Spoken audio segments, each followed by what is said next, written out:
Hello बच्चों, क्या हाल चाल है। उम्मीद है आप सब बढ़िया होंगे। तो चूंकि हम थोड़ा सा सिलेबस के बारे में थोड़ा सा और डिस्कशन कर लें, क्योंकि चैप्टर शुरू होने से पहले मैं ये सोचता हूँ कि सिलेबस के बारे में तुम लोग अपडेट रहो। ऐसा ना हो कि हाँ, हम कुछ और पढ़ा जाए, सिलेबस में कुछ और है। क्योंकि ये केमिस्ट्री है, इसका शुरुआत और अंत कुछ पता नहीं है ना, कहाँ पे जाएगा। तो बच्चों, आप सब जानते हो कि रिजोनेंस एंड रिजोनेंस एनर्जी हो चुका है। आज फॉर्मल चार्ज बताएंगे, वान डेर वाल फोर्स हो चुका है, ion dipole dipole dipole induce dipole ये हो चुका है, इंटरेक्शन डाइपोल मोमेंट भी आपके हो चुके हैं। ठीक है, मॉलिक्यूलर स्ट्रक्चर से रिलेटेड जो है, मैं आपको थोड़ा सा अपडेट दे दूंगा एक्स्ट्रा, या फिर अभी उसी वीडियो में, इसी वीडियो में बता दूंगा।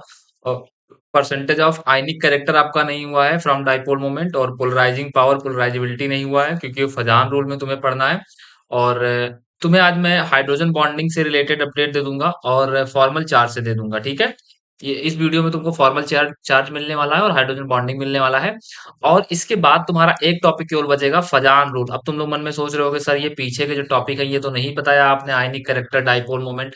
फजान रूल ही एक्सप्लेन करता है डाइपोल मोमेंट, आयनिक कैरेक्टर का कोवेलेंट कैरेक्टर, पोलराइजिंग पावर और पोलराइजेबिलिटी, ये सारा कुछ फजान रूल के ही अंतर्गत आता है। ठीक है, और ये दो कॉन्सेप्ट मतलब फॉर्मल चार्ज और हाइड्रोजन बॉन्डिंग पढ़ाने के बाद, फजान रूल बताने के बाद तुम्हारे लगभग डाउट क्लियर हो जाएंगे, और ये चैप्टर भी, यूनिट भी एंड हो जाएगी। ठीक है, तो हम लोग सीधा बिना समय को गंवाए अपने टॉपिक पे आते हैं और बात करते हैं। टाइप्स ऑफ वंडरवाल हो गया था, और जो भी चीजें थी वो लगभग कंप्लीट थी। अगर मान लो कोई डाउट रह जाता है, तुम लोग कमेंट कर दिया करो कि सर इस टॉपिक से ये डाउट रह जा रहा है, हम कैसे करेंगे। ठीक है, तो आज तुम लोगों को पढ़ना है बच्चों फॉर्मल चार्ज। ये पहले हमें समझना है कि फॉर्मल चार्ज होता क्या है। फॉर्मल चार्ज होता क्या है, उसके बाद में फॉर्मल चार्ज टॉपिक जब हमारा खत्म हो जाएगा, फॉर्मल चार्ज निकालना जान जाएंगे, उसके बाद हम लोग चलेंगे हाइड्रोजन बॉन्डिंग पे। तो फॉर्मल चार्ज देखो क्या होता है बच्चों, difference between the valence electron in an isolated atom and the number of valence electron assigned to that of atom in a given Lewis structure is called that atom's formal charge. जैसे बात समझो कि मान लो ऐसा हुआ कि मैंने तुमको कहा कि भाई आज तुम लोगों को एक सामान लेकर के आना है। मान लो तुम्हें कुछ खिलौने लेकर के आने हैं। मान लो क्रिकेट का बैट लेकर के आना है और बॉल लेकर के आना है। अब तुम लोगों ने क्या किया कि एक चंदा इकट्ठा किया, कि तुमने पता चला सभी बच्चों से कहा गया कि 5-5 रुपए इकट्ठा कर दो। ठीक है, मान लो 2-3 बच्चे थे, 5-5 रुपए इकट्ठा किए, 15 रुपए तुम्हारे हो गए। तो तुमने 15 रुपए में मान लो बॉल आई 4। ठीक है, और बच्चे थे 3। बच्चे कितने थे? 3, जिन्होंने 5-5 रुपए कंट्रीब्यूट किए थे, बॉल 4 आई है। सही मायने में देखा जाए तो सबने कितने कंट्रीब्यूशन किया है? 5-5 रुपए का, लेकिन बॉल उनके हिस्से में कितने आ रही है, ये पता नहीं चल पा रहा है। 4 बॉल बटेगी कैसे? ऐसे ही होता है फॉर्मल चार्ज, कि एक्चुअल में उनका कंट्रीब्यूशन कितना है और लास्ट में उनके ऊपर चार्ज कितना आता है, प्लस चार्ज या माइनस चार्ज जो भी आ रहा है। तो इसी बात को एक्सप्लेन करता है फॉर्मल चार्ज। एक फॉर्मेलिटी होती है चार्ज की, कि हाँ कितने जैसे मान लीजिए हाइड्रोजन कहीं पर आया है, तो आपको पता है कि हाइड्रोजन तो अपना एक बॉन्ड मतलब एक इलेक्ट्रॉन बॉन्ड के लिए दे रहा होगा। कार्बन कहीं पे आ रहा है तो मतलब 4 इलेक्ट्रॉन कहीं पे दे रहा है। लेकिन वास्तव में ओवरऑल उसके ऊपर चार्ज कितना आ रहा है, उसने कितना कंट्रीब्यूट किया इलेक्ट्रॉन, उससे मतलब नहीं है। टोटल जो कंपाउंड बना उसके ऊपर चार्ज कितना आ रहा है, ये बात मायने रखती है फॉर्मल चार्ज के लिए। तो आप फिर से डेफिनेशन चाहो तो लिख सकते हो, नोट्स अगर बना रहे हो आप। Difference between the balance electron, balance electron का मतलब जो कंट्रीब्यूट के लिए, बैलेंस इलेक्ट्रॉन ही बैलेंस ही पूरी करते हैं, वही भी कंट्रीब्यूशन होता है, आप जानते ही होंगे। तो डिफरेंस बिटवीन बैलेंस इलेक्ट्रॉन में कोई डाउट तो नहीं है ना। बैलेंस इलेक्ट्रॉन का मतलब जो लास्ट में अनपेयर्ड इलेक्ट्रॉन पाए जाते हैं, जो लास्ट में मतलब बैलेंस सेल में जो इलेक्ट्रॉन पाए जाते हैं, उन्हें आप बोलते हो बैलेंस इलेक्ट्रॉन। तो किसी भी आइसोलेटेड एटम का बैलेंस इलेक्ट्रॉन जो होता है, और number of valence electron assign to that atom, मतलब उसने कितना दिया है, कितना ले रखा है। जैसे कि मान लो ऐसे समझो कि मान लो नाइट्रोजन है, तो नाइट्रोजन का फॉर्मूला होता है 1s2, 2s2 और 2p3। ठीक है, तो ये 5 इलेक्ट्रॉन लास्ट में आ गए। नाइट्रोजन के पास अगर 5 इलेक्ट्रॉन आ गए, तो मान लो मैंने लिखा है नाइट्रोजन निगेटिव चार्ज, तो अब क्या होगा? 1s2, 2s2 और 2p4। अब ये भी जो -1 का एक चार्ज है ना, ये भी एक प्रकार का फॉर्मल चार्ज है। लेकिन ये सेपरेट एटम पे हमें नहीं पढ़ना है। जैसे देखो, इसमें कंट्रीब्यूट कितना करना चाहिए था नाइट्रोजन को? नाइट्रोजन को कंट्रीब्यूट करना चाहिए, 5 इलेक्ट्रॉन थे, 5 ही कंट्रीब्यूट करना चाहिए। लेकिन नाइट्रोजन के ऊपर माइनस चार्ज ये शो करता है कि नहीं, इसके ऊपर तो 6 इलेक्ट्रॉन है, 6 इलेक्ट्रॉन है, कहीं से कंट्रीब्यूट कर रहा है, चाहे किसी से उसने उधार लिया है या कुछ भी है। तो बैलेंस इलेक्ट्रॉन और कंट्रीब्यूशन ऑफ इलेक्ट्रॉन या असाइंड इलेक्ट्रॉन के बीच में जो डिफरेंस होता है, उसी को आप कहते हो फॉर्मल चार्ज। तो इसी बात को हमें पढ़ना है, इसके लिए फॉर्मूला होता है, हमें निकालना है। ये चूंकि आइसोलेटेड एटम के लिए था, लेकिन हम एक कंपाउंड में आइसोलेटेड गैसेस मतलब एटम निकालेंगे। तो बच्चों, एक फॉर्मूला मैं लिख रहा हूँ, यहाँ पर होगा formal charge is equal to valence electron minus non bonding electron, यही इंपॉर्टेंट है, फॉर्मूला ही इंपॉर्टेंट है। Non bonding electron minus half bonding electron, ये आपको बॉन्डिंग इलेक्ट्रॉन, ये आपको फॉर्मल चार्ज निकालने में हेल्प करेगा। ये पूरा फार्मूला माइनस चार्ज निकालने के लिए आपको हेल्प करने वाला है। ठीक है, इसके लिए मैं ये भी लिखता हूँ, वी माइनस, सॉरी प्लस लग गया, वी माइनस, देखो वी मतलब बैलेंस इलेक्ट्रॉन माइनस एस मतलब non bonding electron minus half bonding electron. तो आपके मन में होगा कि सर ये सब कुछ फार्मूला समझ में नहीं आ रहा है, क्योंकि फार्मूला डिफिकल्ट होता चला जा रहा है, formal charge is equal to ये होता है, ये तो फार्मूला डिफिकल्ट होता चला जा रहा है। तो चलो मैं कुछ आपको समझा देता हूँ, ये फार्मूले पर, ये फार्मूला तुम लोग जल्दी से नोट कर लो। इसके बाद यहीं पर मैं कहीं आपको समझा देता हूँ। मान लो मैंने एक कंपाउंड लिया है, ये HO N double bond O और डबल सिंगल बॉन्ड O, ठीक है। अब हमें समझना है कि हम सब पे निकालते हुए चलते हैं कि क्या हर एक एटम का अलग अलग फॉर्मल चार्ज होगा, है ना। ओवरऑल कंपाउंड का जब निकालेंगे तो फॉर्मल चार्ज ओवरऑल अलग अलग। देखो मान लो मैं हाइड्रोजन का निकालने जा रहा हूँ, तो हाइड्रोजन के पास बैलेंस इलेक्ट्रॉन कितने होते हैं? सिंगल। अगर सिंगल होते हैं तो ये बताओ कि हाइड्रोजन के पास नॉन बॉन्डिंग इलेक्ट्रॉन कितने हैं? जब एक ही इलेक्ट्रॉन था, एक वो भी बॉन्डिंग कर रखा है, तो क्या नॉन बॉन्डिंग इलेक्ट्रॉन बचे? नहीं। और नॉन बॉन्डिंग का मतलब ऐसा इलेक्ट्रॉन, बैलेंस सेल में पाया जाने वाला इलेक्ट्रॉन जो बॉन्ड नहीं बना रहा है।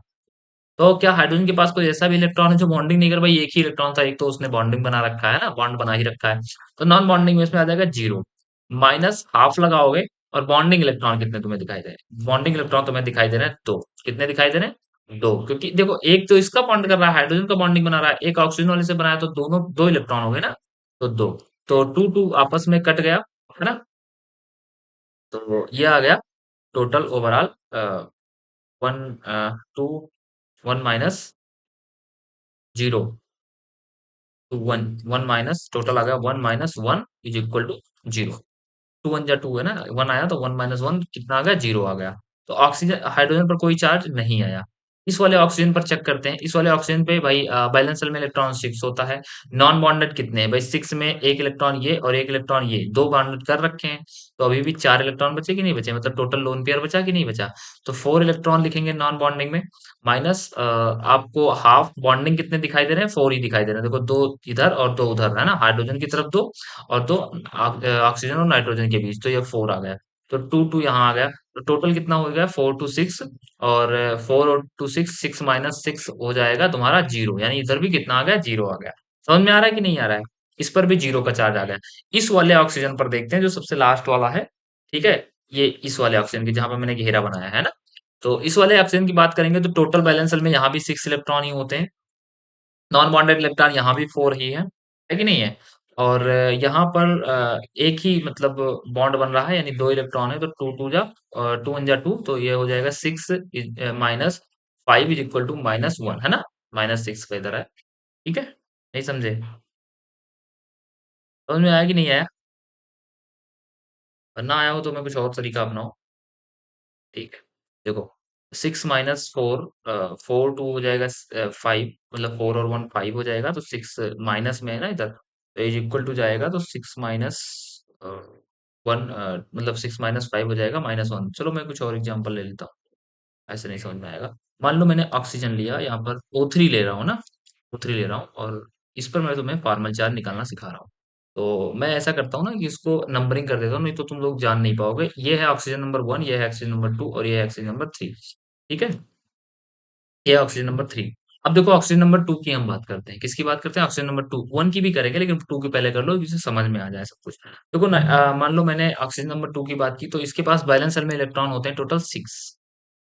नॉन बॉन्डिंग कितने इलेक्ट्रॉन बचे हैं? ध्यान देना, क्योंकि इसका ये इलेक्ट्रॉन, ये इलेक्ट्रॉन, ये इलेक्ट्रॉन, ये इलेक्ट्रॉन, मतलब टोटल जो इसके बॉन्डिंग में इन्वॉल्व हैं, वो टोटल इन्वॉल्व हो गए तो तीन, तीन इलेक्ट्रॉन इसके बॉन्डिंग में इन्वॉल्व हो गए, एक इसने निकाल दिया है, ठीक है, मतलब चार।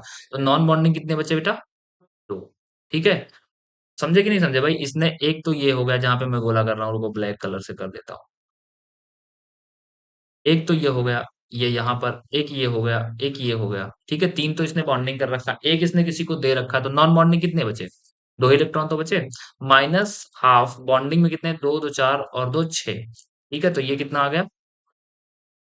टोटल आ गया, टोटल छः दो तीन और तीन दो पाँच होता है, तो ये आ जाएगा 6 minus 5 is equal two plus 1, है ना? कितना आ गया भाई? 1 आएगा ना प्लस में, तो इस ऑक्सीजन के ऊपर टोटल कितना आ गया? प्लस 1 का चार्ज आ गया। कितना आ गया? प्लस 1 का चार्ज आ गया। समझ में आया कि नहीं आया? अब देखो, अगर मैं ये ऑक्सीजन नंबर 2 के लिए था, ठीक है? अब ऑक्सीजन नंबर 1 के लिए अगर हम बात करेंगे, तो टोटल बैलेंस सेल में इलेक्ट्रॉन होता है 6 माइनस। देखो, टोटल 6 थे, तो 6 में से एक तो जो है कंट्रीब्यूट कर रखा है बॉन्डिंग में, तो दो, दो चार, और टोटल 6 थे ना, तो दो दो चार और एक इलेक्ट्रॉन यहाँ पर बचा। लेकिन एक माइनस चार्ज है, मतलब इसने एक इलेक्ट्रॉन किसी से ले भी रखा है।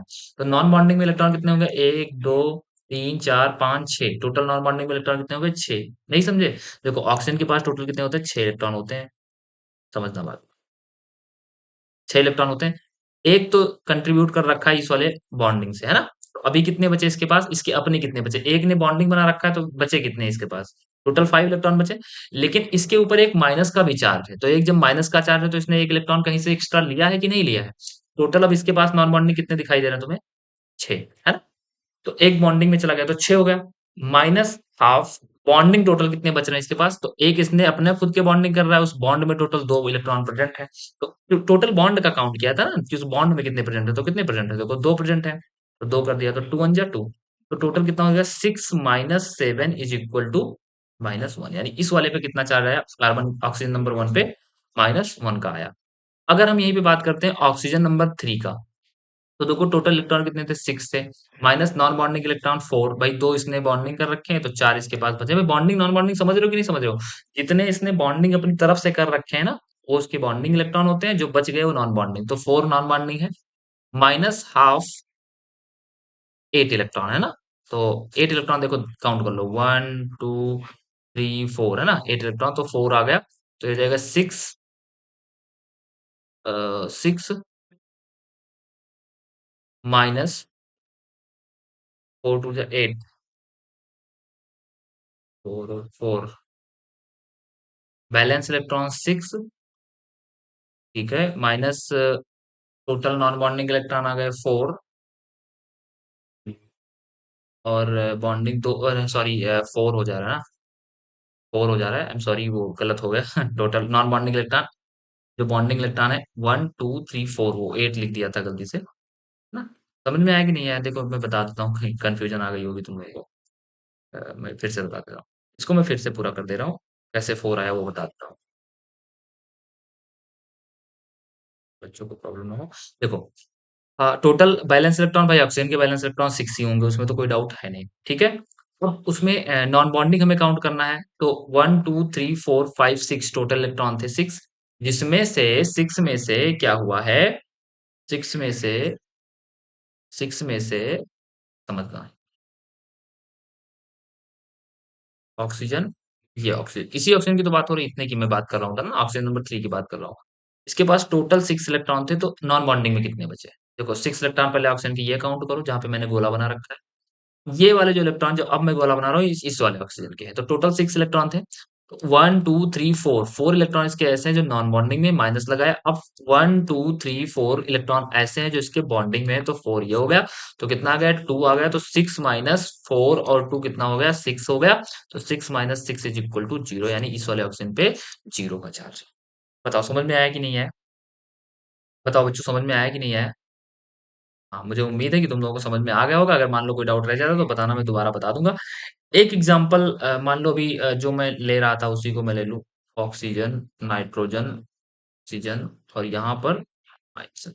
इस वाले ऑक्सीजन का हम लोग निकालते हैं, ठीक है? अब देखो, तुम लोग ऐसे समझो कि ऑक्सीजन के ऊपर माइनस चार्ज है। ऑक्सीजन माइनस का कॉन्फ़िगरेशन क्या होगा भाई? ऑक्सीजन माइनस का एक बढ़ जाएगा, तो अब हो जाएगा 1s2, 2s2 और 2p। वैसे 4 होता है, लेकिन अब ऑक्सीजन माइनस का हो जाएगा 2p5।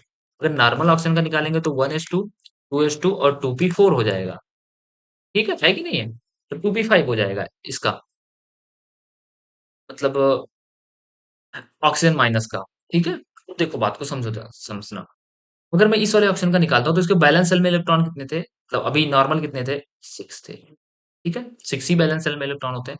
Minus non bonding electron कितने हैं? अब ये ऑक्सीजन जब एक्स्ट्रा आ गया है, मतलब माइनस चार्ज इसके ऊपर एक्स्ट्रा आ गया, तो इसने कहीं से नॉन बॉन्डिंग इलेक्ट्रॉन तो लिया होगा।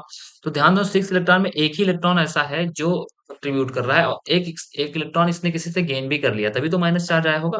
तो टोटल अब बताओ, अभी तक इसके पास 4 इलेक्ट्रॉन बचते थे, अब कितने बचे होंगे? अब इसके पास 5 बचे होंगे टोटल, है ना? 4 इलेक्ट्रॉन बचते थे, अब इसके पास 5 बचे होंगे, क्योंकि इसने किसी से एक उधार भी ले रखा है। माइनस हाफ लगाया, और हाफ में टोटल नॉन बॉन्डिंग इलेक्ट्रॉन कितने आ रहे हैं, जो भी सॉरी बॉन्डिंग इलेक्ट्रॉन कितने आ रहे हैं, 2 आ रहे हैं। तो कितना हो गया? इसमें क्या हुआ, कुछ दिक्कत लग रही है? कोई दिक्कत नहीं लग रही है, ठीक है। नॉन बॉन्डिंग इलेक्ट्रॉन एक बार मैं बना दूं, इधर आ गया 1। मैं एक बार बना दे रहा हूँ इसका बॉन्डिंग इलेक्ट्रॉन, नॉन बॉन्डिंग। देखो,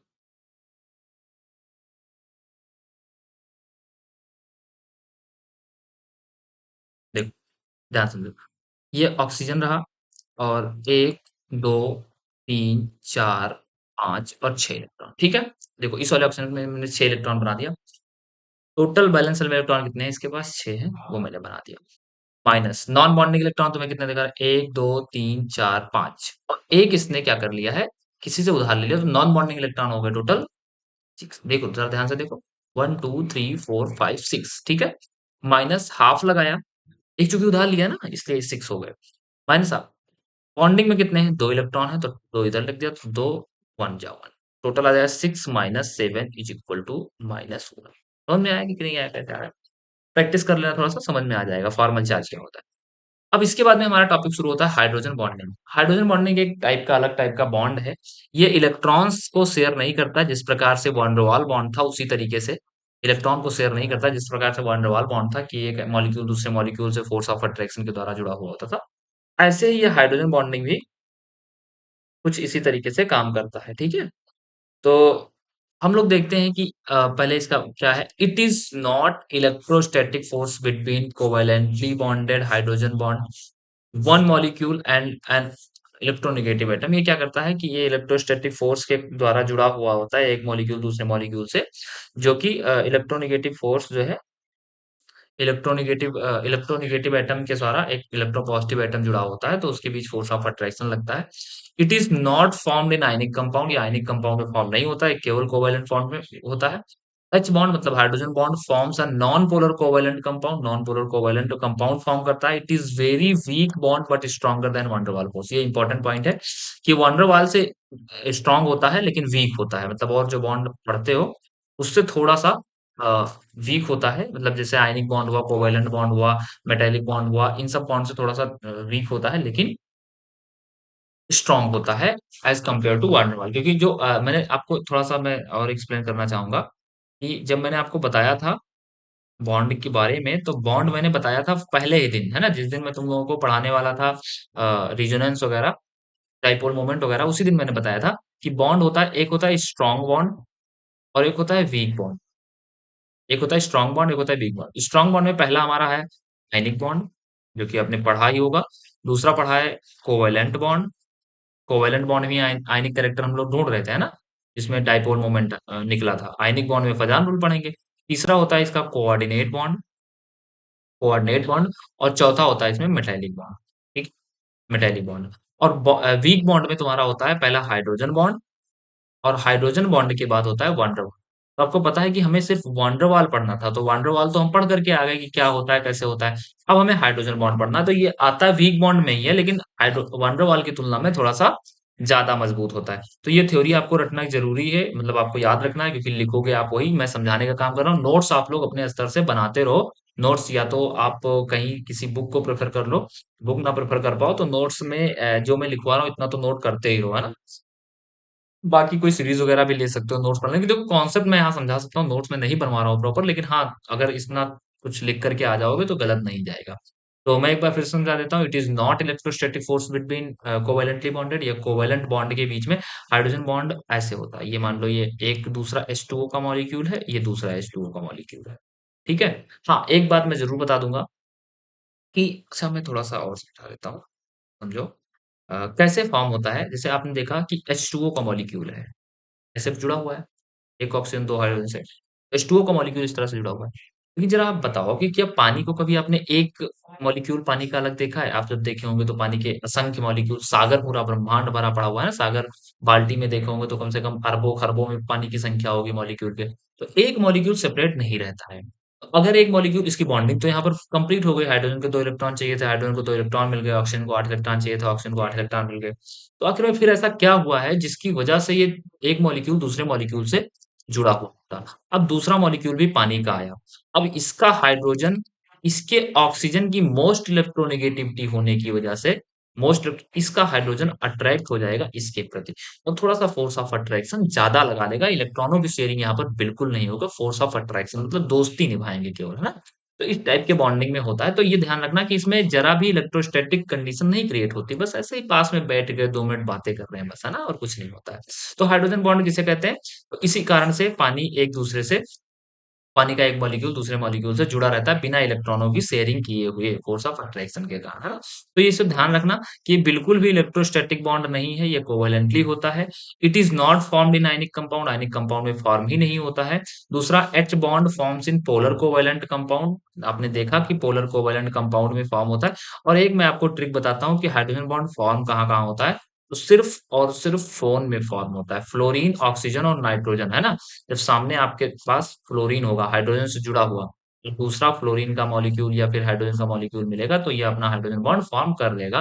तो फ्लोरीन, ऑक्सीजन, नाइट्रोजन यानी ये मोस्ट इलेक्ट्रोनेगेटिव एलिमेंट होते हैं, इन्हीं के बीच हाइड्रोजन बॉन्डिंग फॉर्म होता है और बाकी हाइड्रोजन बॉन्डिंग फॉर्म नहीं होता है। ठीक है।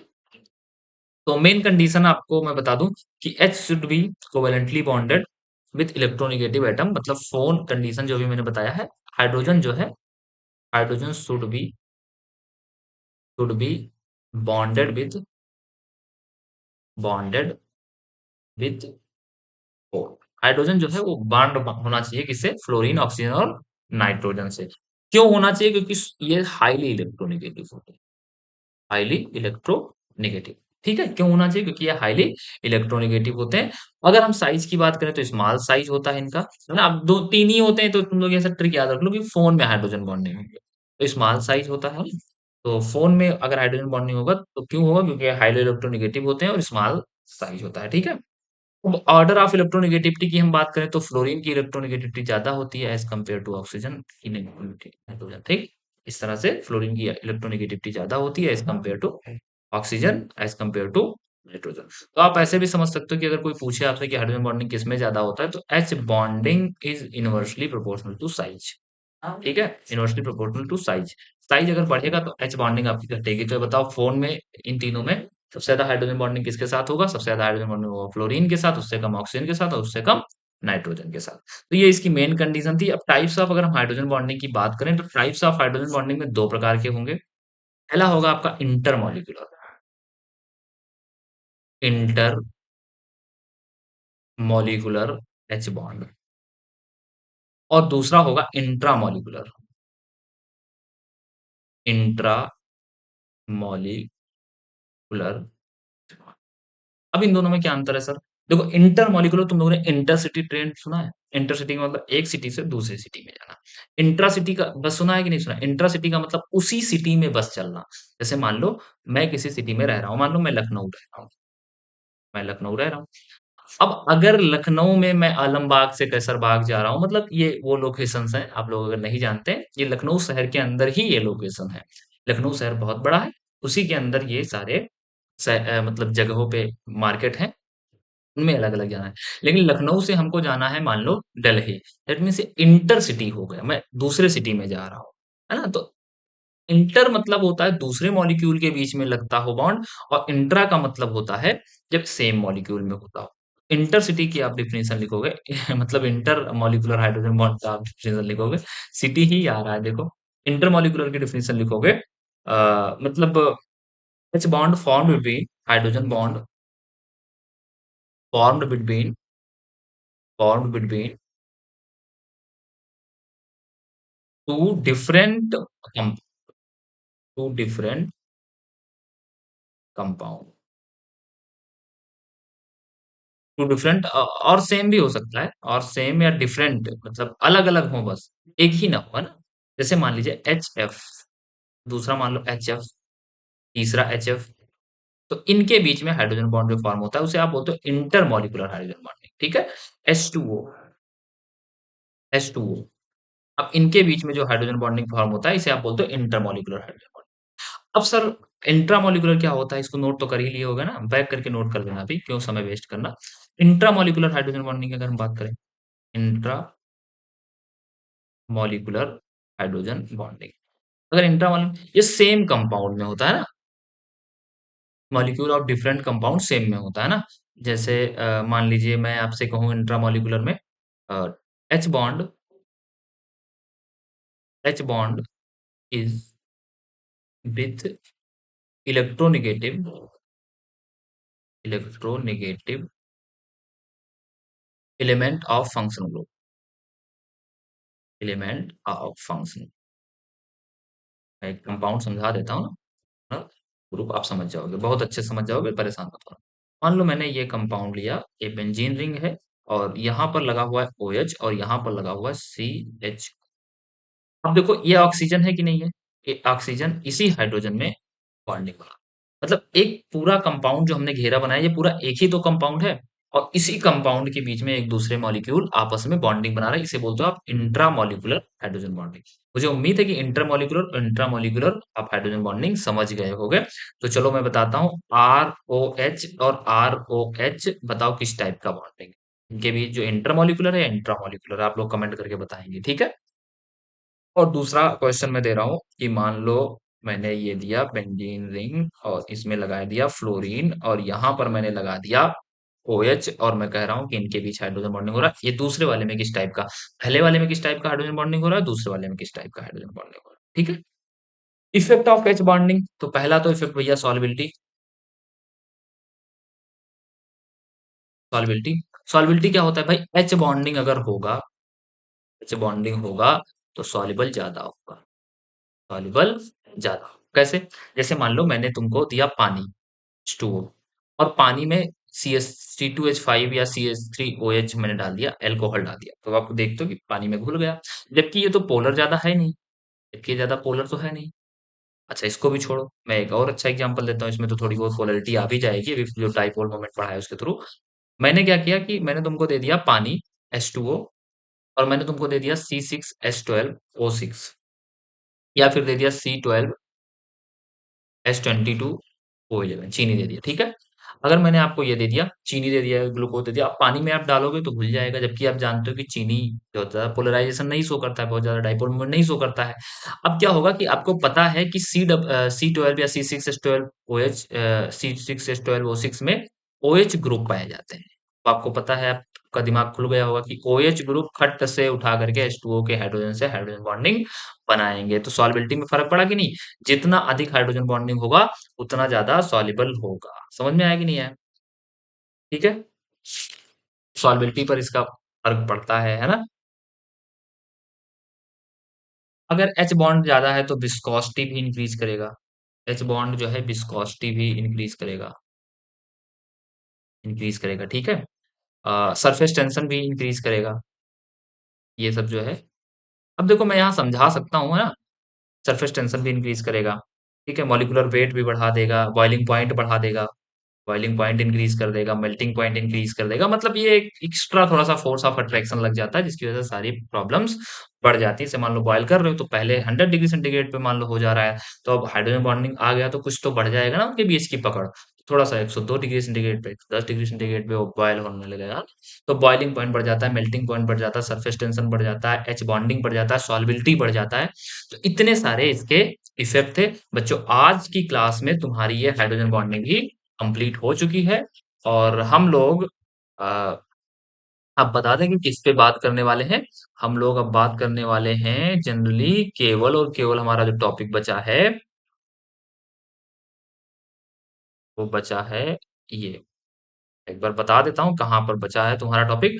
तुम्हारा टॉपिक बचा है मतलब एक बार रिजोनेंस हो चुका है, रिजोनेंस एनर्जी हो चुकी है,